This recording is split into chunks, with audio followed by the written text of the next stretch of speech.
몇 킬로 정도 감량하시게 된 건가요? 110kg에서 66kg까지 뺐기 때문에 한 44kg 정도를 감량했다고 볼 수 있습니다. 감량 기간은 7개월 정도 됐어요. 빼고 나서 한 7년 정도 유지하고 있습니다. 식단이 정말 궁금하거든요. 어떻게 드셨는지 좀 볼 수 있을까요? 아, 네네. 저기 제 식단 갖고 온 거 있거든요. 딱 요렇게 도시락을 조금 싸들고 다닙니다. 40kg 빼실 때 드셨던 점심 식사인 거죠? 네네. 보통 이렇게 구성을 해서 먹었거든요. 이게 이제 그냥 상추예요. 상추에다가 양배추 채 썬 거에다가 뭐가 들어갔냐면 들기름이 들어가요. 들기름하고 소금, 후추. 딱 이렇게만 다 들어갑니다. 요즘 올리브오일 되게 유명하잖아요. 네. 올리브오일 되게 많이 드시는데 여러분 아셔야 되는 게 올리브오일보다 이 들기름이 훨씬 좋습니다. 들기름에 오메가3 성분이 제일 높아요. 좋은 지방이라고 하죠. 우리 몸에 좋은 불포화 지방. 네. 그게 들기름에 제일 많습니다. 그럼 굳이 올리브오일 먹을 바에야 옛날부터 먹던 들기름이 네, 저는 이제 들기름을 선호하고요. 올리브오일은 그 특유의 쓴 그 매콤한 그게 있거든요. 근데 저는 그걸 못 먹겠더라고요. 그래서 요즘에 뭐 올레샷이라고 해서 레몬즙 같이 타서 드시는데 저는 그거 드시지 마시고 차라리 이렇게 들기름을 드시는 걸 훨씬 더 이제 추천하는 편이에요. 무게는 따로 앉아서 드시나요? 저는 무게는 따로 안 재고요. 그냥 제가 이만큼 먹어야 배부르다 싶을 때까지 사실 먹어요. 그래서 제가 식단할 때 그렇게 힘들지 않았던 것 같아요. 이렇게 먹으면 배가 불러서 다른 생각이 별로 안 나요. 그 옆에 있는 요거는 뭔가요? 요거는 이제 메인 메뉴인데 이렇게 해서 이게 다이어트 식단이 맞아요? 그럼요. 저는 이렇게만 먹고 40kg 뺐는데요. 이렇게 먹으면 빠져요? 그럼요. 살 쭉쭉 빠져요. 다이어트 식단이 아닌 것 같은데요? 아닌 것 같죠. 이렇게 한번 드셔보세요. 이렇게만 먹어도 40kg 뺄 수 있습니다. 이거는 이제 주식으로 먹고 있는 이제 밥인데 여기에는 자꾸 여러 개 들어가거든요. 백태, 그리고 검은 콩, 렌틸콩. 콩류 비율로 했을 때 콩류가 한 2 정도 들어가고요. 10 중에 2. 그리고 현미가 5. 그리고 귀리랑 보리가 3. 이 비율로 만든 밥이에요. 밥은 150g 한정이 있어요. 김치 이런 거 좀 양념 묻은 거 먹으면 안 된다고들 많이 하는데 먹어도 상관없나요? 김치는 종류에 따라 다른 것 같아요. 제가 먹지 말라고 하는 김치는 뭐냐면 단 거 김치거든요. 아. 보통 볶음 김치 있죠. 아. 볶음 김치, 뭐 이렇게 김치찌개에 들어가는 김치 이런 것들 이런 건 먹지 말라고 하고요. 그리고 보쌈 김치, 무생채 이런 것들은 당류가 굉장히 높은 김치. 그래서 저는 그런 거 먹지 말라고 하고 그런 게 안 들어간 이제 김장김치라던가 깍두기, 초각김치 같은 거 그런 것들은 소량 좀 먹으라고 하고 있습니다. 저는 이게 제일 궁금해요. 이 고기 앞다리살 수육이에요. 이 매번 해서 드신 거예요? 네. 이거는 그러면 얼마나 먹어야 되나요? 요거는 제가 한번 먹을 때 200에서 300g 정도 먹거든요. 그럼 몇 끼니 드시는 거죠 이게? 네네네. 지금도 계속 이렇게 드시고 계세요? 네네. 평소에 제 이제 기본 베이스 식단이 이거인 거예요. 무슨 약속 없거나 뭐 일정 없으면 그냥 평소에 이렇게 드시는 겁니다. 다른 분도 찍은 적이 있는데 그분도 육회를 많이 드시더라고요. 육회요. 네, 육회로 한 300g씩 챙겨 드시고 네네네. 채소도 같이 챙겨 드시는데 네네. 고기는 양이 그렇게 크게 상관없나요? 고기는 양이 사람에 따라 사실 다르긴 하는데 일반적으로 이제 고기 같은 경우는 그렇게 양을 제한하지 않아도 돼요. 네, 제가 좀 중요시하는 건 탄수화물 양을 조금 조절을 해야 되는 게 좀 더 중요하게 생각하기 때문에 고기는 전 제한하지 않습니다. 그럼 탄수화물은 하루에 몇 그램 정도 먹는 게 좋을까요? 순수 탄수화물 양으로 했을 때 하루에서 100에서 한 120g 정도가 이제 기본이고요. 나는 좀 골격근이 좀 높거나 활동량이 많은 사람이다 그러면 150g, 160g까지 먹는 사람도 있고 아니다 나는 잘 안 움직인다 그러면 전 100에서 한 120g 정도로만 먹으라고 합니다. 식단이라는 게 네. 못 지키는 날도 있잖아요. 못 지키는 날도 있죠. 네, 그럴 때는 어떻게 하죠? 그럴 때는 저는 이제 편의점 좀 활용하거나 주변에 마트에서 좀 활용해가지고 거기서 좀 먹을 수 있는 것들을 사서 먹었거든요. 배고픔을 참다 보면은 식욕이 터지기 마련이에요. 그래서 그 배고프지 않게만 좀 요기할 수 있는 것들을 이제 편의점에서 사서 먹었습니다. 거기서 어떤 걸 먹으면 좋을까요? 지금 알려드릴게요. 한번 같이 가시죠. 살을 빼시는 분들 보면은 나는 좀 적게 먹고 있는데 살이 안 빠지신다고 하는 분들이 진짜 많잖아요. 네네. 뭐가 문제인가요? 일단 첫 번째는 적게 먹는 게 문제입니다. 네, 적게 먹어서는 살 절대 못 빼고요. 두 번째는 현재 지금 대사가 많이 망가져 있는 상태이기 때문에 그 상태에서 더 적게 먹는다? 그거는 악순환의 반복이긴 해요. 더 잘 먹고 많이 먹으면서 대사를 좀 활성화시킬 수 있는 식단으로 많이 먹는 게 굉장히 중요해요. 거기서 더 줄이면 더 안 빠져요. 지방을 조금 더 저장하려는 상태가 되는 거죠. 그러면 다이어트 하다 보면 정체기가 많이 오잖아요. 네. 이럴 때는 어떻게 좀 돌파하셨나요? 정체기는 우리 몸이 좀 건강해지기 위한 정상적인 신호거든요. 그렇기 때문에 그냥 수치나 이런 걸 신경 쓰지 마시고 그냥 하던 대로 쭉 하는 게 제일 베스트고요. 그래도 좀 오랜 기간 동안 변화가 하나도 없다 그러면 운동 방법이라던가 식단의 구성을 조금 바꿔주는 게 좋아요. 먹던 단백질을 종류를 바꿔보거나 먹던 탄수화물의 종류를 좀 바꿔보거나 그래서 약간의 변화를 주면 몸에서도 변화가 나타나거든요. 편의점에서는 어떤 음식을 좀 고르면 좋을까요? 보통 이제 편의점 봤을 때 바나나 그리고 사과, 고구마 이런 제품들이 있을 거거든요. 여기 있다. 바로 먹는 옥고가, 바로 먹는 고구마 이런 거 있잖아요. 그나마 괜찮은 이런 거 하나로 해서 탄수화물 좀 채워주시면 좋을 것 같고 이것도 없다 그러면 이제 저는 그냥 여기서 먹을 수 있는 햇반 하나 작은 거 하나 그래서 그거 좀 먹으라고 하거든요. 그거랑 이제 단백질을 좀 고를 건데요. 저는 이렇게 소세지로 된 거 이런 거는 절대 비춥니다. 함량이 높다고 해도 가공이 많이 들어갔기 때문에 이런 거는 절대 비추고요. 제가 좀 그래도 추천하는 거 이렇게 모양이 그대로 있는 거 있죠. 이런 모양이 그대로 있는 거. 조금 약간의 소스가 좀 있더라도 이렇게 모양이 좀 그대로 있는 거를 좀 저는 이제 먹으라고 하는 편입니다. 수비드나 이제 훈제 이 정도로 좀 웬만하면 찾아 드시고 뭐 이런 뭐 크림이나 이런 것들은 저는 웬만하면 비추. 진짜요? 네, 이런 게 없으면 그 다음으로 네, 이런 게 없으면 그 다음으로 요거를 좀 먹으라고 하는 거고, 이런 게 없으면 이제 그나마 이렇게 해서 좀 임시 방편으로 좀 배고픔을 잠재울 수 있는 그런 편의점 아이템이라고 보시면 좋을 것 같고요. 하나 빼먹는 게 이런 계란, 훈제란이라던가 구운 란이라던가 괜찮습니다. 반숙란도 네, 나쁘지 않습니다. 네, 계란도 드셔도 되니까 이런 걸로 좀 활용하셔가지고 배고픔 너무 오래 가지고 가지 마세요. 배고픔을 좀 오랫동안 가져가면 집에 가서 이제 터지거든요. 엄청 배고플 땐 식단 하기 싫어요. 맛있는 게 먹고 싶거든요. 사실 편의점 오면은 많은 분들이 그렇게 음식 먹고 싶어 하시진 않을 것 같은데 네네. 제로나 부담감 덜 수 있는 그런 음료들이 있잖아요. 이런 건 좀 어떻게 생각하세요? 저는 이거는 사람에 따라 좀 다르다고 생각하는데, 일단 기본적으로 제로나 저당 같은 그 음식들 자체가 장내 환경에 너무 안 좋아요. 장내 환경이 너무 안 좋은 음식이기 때문에 일단 먹지 마라. 그럼에도 불구하고 나는 절대 못 참겠다. 그러면 이제 그럴 때는 좀 이제 먹으라고 하거든요. 대신 그 제로 음식이나 저당 이런 걸 먹고 나서 입 터지지 않아야 하는 게 가장 커요. 그걸로 인해서 입맛이 돋구고 좀 맛있는 게 자꾸 생각나고 이러면 또 참아야 되거든요. 그래서 그럴 바에는 지금 참는 게 훨씬 낫습니다. 그러면 살 빼는 분들이 편의점에서 치팅으로 할 만한 그런 음식이 뭐가 있을까요? 치팅으로 할 만한 거, 네. 뭐 이런 거, 황태국밥, 차라리 이런 거 있잖아요. 미역국밥 이런 거, 이런 것들로는 나쁘지 않습니다. 이런 것들은 좀 비추합니다. 스팸 마요, 버터 장조림 이런 것들은 치팅이라기보다는 그냥 맛있는 거 먹고 싶은 거고요. 네네. 치팅이라고 하면은 이런 거, 좀 맑은 국에 이런 밥류 있잖아요. 이런 것들로 드셔주시면 되겠습니다. 이런 것들로는 치팅이 안 되나요? 이런 것들로 치팅하면 다 날아가는 거예요. 한번 한순간 날아가는 거예요. 잘못되는 건가? 아, 잘못됩니다. 편의점에서 이런 삼각김밥 이런 거 진짜 많이 드시잖아요. 식사 대용으로 많이 먹는데 네네. 이런 건 좀 먹어도 될까요? 다이어트 할 거면 먹지 말아야죠. 네. 아. 내가 정말 뭔가 감량이 목적이고 지금 당장 장내 환경이 좋아져야 되고 인슐린 민감도가 좀 좋아져야 되고 혈당이 좋아져야 되고 이런 뭔가 건강적인 문제가 있다면 이런 음식들은 단 하나도 도움이 사실 안 돼요. 그냥 배 채우고 마는 거지 건강에는 단 하나도 도움이 안 됩니다. 다이어트 할 때는 편의점이나 마트는 간간히 와야겠네요. 그렇죠. 웬만하면 먹을 수 있는 것들을 늘 좀 소지하고 늘 들고 다니시면서 먹는 게 다이어트가 가장 잘 되는 방법이에요. 40kg를 이제 빼셨는데 빼시고 나서 일상적으로 좀 달라진 게 있다라고 하면 뭐가 있을까요? 일상적으로 달라진 거는 사고 싶은 옷을 마음껏 살 수 있다. 다 맞으니까. 네, 예전에는 저기 지하상가 가면 스트레스라지 파는 옷 이런 것만 사실 입었었거든요. 그런 것만 입었었는데 지금은 그냥 뭐 프리 사이즈 다 맞으니까 이게 참 별거 아닌 것 같다가도 이 희열이 좀 있더라고요.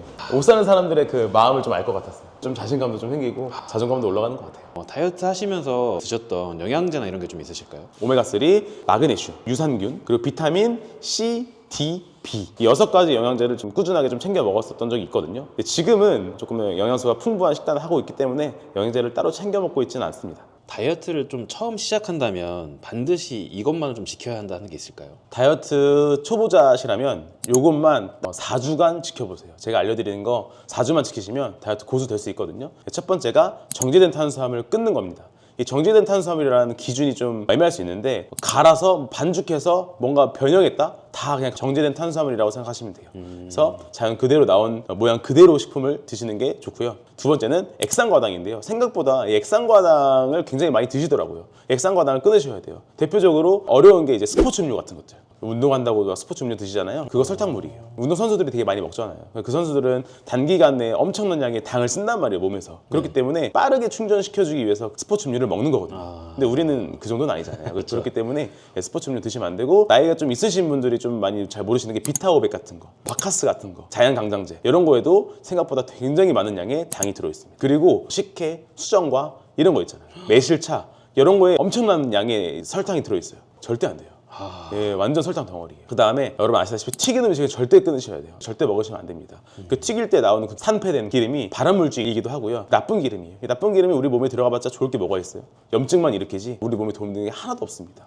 튀긴 음식, 그리고 밀가루 같은 정제된 탄수화물, 그리고 액상과당, 딱 요 세 개만 사실 끊으셔도 달라지실 거예요. 에어프라이기에 튀긴 것도 안 되나요? 에어프라이 정도 괜찮아요. 그 정도 노력 인정해 드릴게요. 그 정도 드셔도 됩니다. 이렇게 세 가지를 4주 동안 먹지 말라고 하셨는데 그 이유가 있을까요? 일단 가장 핵심은 장내 환경이에요. 장내 환경. 장내 환경과 이제 호르몬 개선인데, 제가 이제 살찌는 이유가 뭐냐, 이렇게 살이 많이 쪘냐라고 물어보면은 그냥 많이 먹어서라고 말씀을 하시거든요. 네. 근데 사람마다의 식욕은 어느 정도 한계가 있다고 봐요. 근데 이 식욕이 비이상적으로 뭔가 올라가고 그러면 많이 먹는 거거든요. 그러니까 내가 지금 많이 먹는 게 정상인 거예요. 내 호르몬이 안정화되지 않고 장내 환경이 안 좋으면 많이 먹는 게 정상인 겁니다. 그렇기 때문에 이 많이 먹는 거를 줄이기 위해서는 장내 환경이 좋아져야 되고 호르몬이 반드시 개선돼야 돼요. 그러면 여러분들의 식욕도 굉장히 좀 안정화가 될 거고요. 자연스럽게 먹는 양도 줄어들 거예요. 그러니까 장내 환경이 무너졌다라는 건 밑 빠진 독에 물 붓는 거랑 똑같은 거네요. 그렇죠. 장내 환경이 무너졌다, 밑 빠진 독에 물 붓는다. 그래서 장내 환경이 안 좋으신 상태에서 이런 다이어트 해보신 분들 많으실 겁니다. 칼로리만 계산해가지고 햄버거 하나에 350칼로리니까 이거 2개 먹으면 700칼로리밖에 안 돼. 나 하루에 햄버거 2개 먹고 다이어트 해야지 해서 하루에 700칼로리씩 먹고 살 뺍니다. 빠져요. 지방 빠지고 체중도 빠지는데 결국에 장내 환경은 점점 더 안 좋아진다는 겁니다. 그렇기 때문에 그 몸은 반드시 요요 옵니다. 그렇게 먹고 살 빼신 분들 100% 다 요요 오셨을 거예요. 그리고 호르몬 같은 경우는 우리 식욕을 관장하는 호르몬이 굉장히 많거든요. 장에서 나오는 GLP-1 호르몬도 있고요. 그리고 렙틴, 그렐린 이런 배고픔과 포만감을 조금 관장하는 그런 호르몬들이 있는데 이런 것들이 좀 고장날 수 있습니다. 이런 것들이 고장나면 배고플 때 배고파야 되고 배부를 때 배불러야 되거든요. 근데 그게 완전 정반대가 돼요. 무슨 소리냐면 배가 안 고파야 되는데 배가 고픈 거예요. 이상식욕이 발현되는 거예요. 그렇기 때문에 밥을 먹고 나서도 막 군것질이 땡기고 또 막 얼마 안 됐는데 막 입이 심심하고 이게 다 식욕 호르몬이 고장나서 그런 겁니다. 이 호르몬이 정상화가 된다면 밥을 먹고 나서는 수시간 동안 배가 고프지 않아야 돼요. 음식 생각도 별로 안 나야 됩니다. 이거 3개 끊는 게 사실 가장 힘들어요. 이거 3개 끊는 게 가장 힘들기 때문에 가장 힘든 거 먼저 하면 그 다음 다이어트는 점점 쉬워지실 거예요. 40kg 감량하시면서 운동은 어떻게 하셨나요? 저는 이제 보통 맨몸 운동 위주로 많이 했고요. 그것만으로 충분히 살을 뺐거든요. 가장 좀 대표적으로 이제 버피 테스트 운동을 제일 많이 했고, 그다음에 이제 정말 기본적인 스쿼트, 런지, 푸시업 이런 것들 위주로만 사실 운동을 했어요. 칼로리를 엄청나게 막 소모하는 그런 느낌보다는 계속 하면서 식욕을 좀 안정화시키는 느낌으로 운동을 했고요. 근데 또 반대로 너무 과하게 하면 식욕이 올라오더라고요. 그래서 그 선을 좀 지켜가면서 운동을 했었던 기억이 있습니다. 그럼 한 번 하실 때 얼마 정도 운동을 하셨나요? 보통 20분에서 25분 정도 운동을 했어요. 집에서 좀 운동을 따라해보고 싶으실 텐데 네. 집에서 해볼 만한 운동이 뭐가 있을까요? 집에서 할 만한 운동 제가 좀 간단한 거 한 2개만 알려드릴게요. 이 운동은 사실 실제로 지금 제 회원님들 중에서 60대 이제 중반 회원님분이 계시거든요. 이제 그 회원님이 15kg 정도 빼면서 하셨던 동작들을 제가 좀 소개를 해드릴게요. 집에 이런 조그만 공 같은 물체가 하나 있으시다면 하나 들고 하셔도 좋을 것 같아요. 뭐든 상관없습니다. 1kg 내외입니다. 1kg 내외. 그래서 이 공을 잡고 이렇게 양손으로 딱 잡아주시고 다리는 여러분 편하신 만큼 골반 넓이 정도로만 벌려주시면 돼요. 원래는 이제 기본적으로 이게 전신 운동으로 이렇게 스쿼트 쭉 내려갔다가 그대로 일어나면서 쭉 뻗어주는 거예요. 하나. 다시 가슴 앞에 두고 내려갔다가 일어나면서 쭉 만세. 이게 이제 한 동작이거든요. 그래서 이거를 여러 번 반복해주는 겁니다. 하나, 둘, 셋. 이런 식으로. 그래서 이거를 좀 사선으로 뻗어주시고요. 만약에 공을 잡고 나서 내려갔을 때 무릎이 좀 아프시거나 하시는 분들은 조금만 내려가셔도 돼요. 이렇게 이런 식으로 반복 횟수만 해주시면 되고요. 요거는 한 30초 정도 유지해주시고 그 다음 한 30초 정도 쉬어주시고 그래서 30초 운동, 30초 휴식 이렇게 반복해주시면 되겠습니다. 요거는 이제 장비 필요 없이 버피 테스트의 약간 쉬운 버전이거든요. 요거는 층간소음도 사실 없고 하니까 따라하시면 좋을 것 같아요. 첫 번째 이렇게 엎드려 줄 겁니다. 손을 바닥에 짚어주시고 다리를 뒤로 천천히 하나씩 보내줄 거예요. 그리고 나서 혹시 여유가 되신다면 점프해서 다리를 갖고 와주셔도 되고 안 된다 싶으시면 다시 하나씩 갖고 오셔도 됩니다. 그 상태에서 만세, 점프 뛰시면서 만세 해주면 돼요. 이거를 반복해 주시면 됩니다. 하나, 둘, 이렇게 여러 번 반복해 주시면 되고 요것도 한 30초 운동해 주시고 30초 휴식 반복해 주시면 되겠습니다. 요즘에 마운자로 위고비로 다이어트 하겠다는 분들이 진짜 많아졌는데 네네. 이 다이어트는 좀 어떻게 생각하시나요?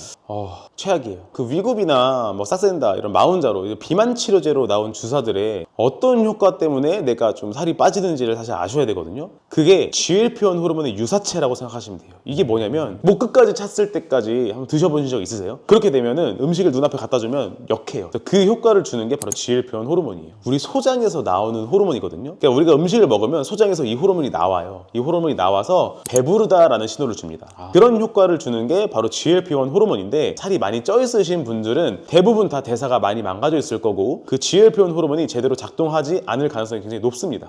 그러다 보니까 이제 그런 분들을 위해서 그 주사를 이제 맞게 해주는 거거든요. GLP-1 호르몬을 나오게 만드는 게 아니라 우리가 음식을 통해서 우리가 우리 몸 스스로 GLP-1 호르몬이 나오게끔 만드는 몸을 만드셔야 돼요. 원래 나오는 호르몬이거든요.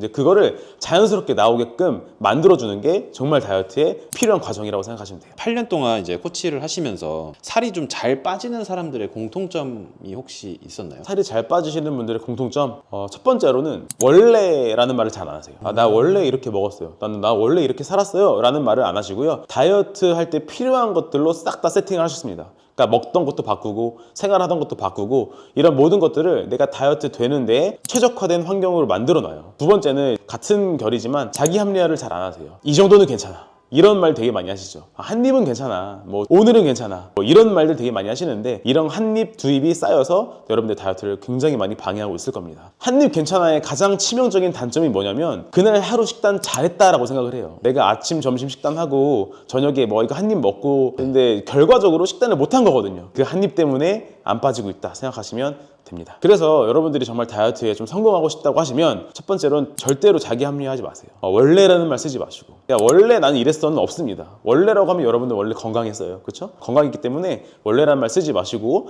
여러분들이 다이어트 할 때 필요한 것들, 먹어야 되는 것들, 먹지 말아야 되는 것들을 정확하게 구분하시고 꾸준하게 하셔야 됩니다. 그리고 주변에 코치가 있다면 꼭 코치님 말씀 잘 들으세요. 40kg까지는 아니지만 5에서 10kg 정도 뺀다고 하면 제발 이것만은 꼭 지켰으면 한다 하는 게 있을까요? 제발 이것만은 꼭 지켰으면 한다. 다이어트를 하기 위해서 날짜를 잡고 나 내일부터 무조건 할 거야 라고 결심을 하셨을 겁니다. 그리고 여러분들 나름대로 여러분들 방식을 계획하셨을 겁니다. 그러면 그 계획을 반드시 꾸준하게 최소 일주일은 해보셔야 합니다. 보통 이제 계획하고 3일 만에 4일 만에 무너지는 분들이 너무 많고요. 그리고 무슨 약속이 있다, 무슨 어쩔 수 없었다 이런 말들 하시면서 안 되는 경우가 많거든요. 근데 여러분들 그거 그렇게 하시면 다이어트 절대 성공 못해요. 5kg든 10kg든 여러분들이 계획했던 거 그대로 가시면 무조건 성공할 수 있어요.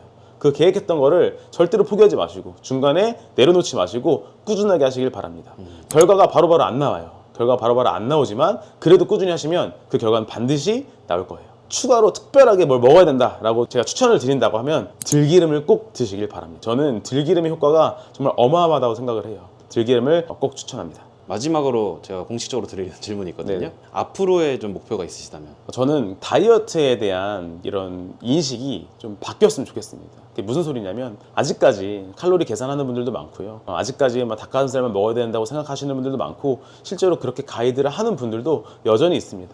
근데 우리가 다이어트를 하려는 이유가 그냥 단순히 살쪄서가 아니라 건강이 이상이 생겨서 다이어트를 좀 하려고 하거든요. 그래서 많은 분들이 정말 주사나 이런 극단적인 다이어트 말고 여러분들 정말 건강을 위한 다이어트가 뭔지 어떻게 해야 되는지 이런 것들을 좀 올바르게 알고 계셨으면 좋겠습니다. 거기에 좀 제가 기여할 수 있는 그런 좀 영향력이 있는 사람이 되었으면 합니다.